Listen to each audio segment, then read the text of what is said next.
حضرت عبداللہ بن عمر رضی اللہ تعالیٰ عنہ سے روایت ہے کہ رسول اللہ صلی اللہ علیہ وآلہ وسلم نے فرمایا، روزہ اور قرآن بندے کے لیے سفارش کریں گے۔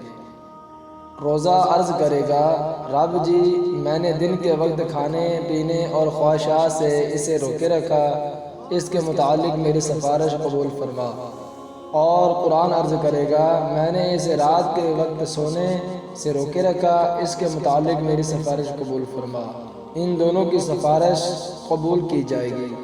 سبحان اللہ۔ اس حدیث شریف سے ہمیں یہ معلوم ہوتا ہے کہ اگر ہم روزہ رکھیں گے تو روزہ کل قیامت والے دن اللہ تعالیٰ کی بارگاہ میں ہماری سفارش کرے گا، اور اگر ہم قرآن پڑھیں گے، قرآن سے محبت کریں گے، قرآن سے پیار کریں گے تو اللہ تعالیٰ کی بارگاہ میں کل قیامت والے دن قرآن پاک ہماری سفارش کرے گا۔ اور آپ صلی اللہ علیہ وآلہ وسلم نے فرمایا کہ ان دونوں کی سفارش قبول کی جائے گی۔ دعا ہے کہ اللہ تعالیٰ عمل کی توفیق عطا فرمائے۔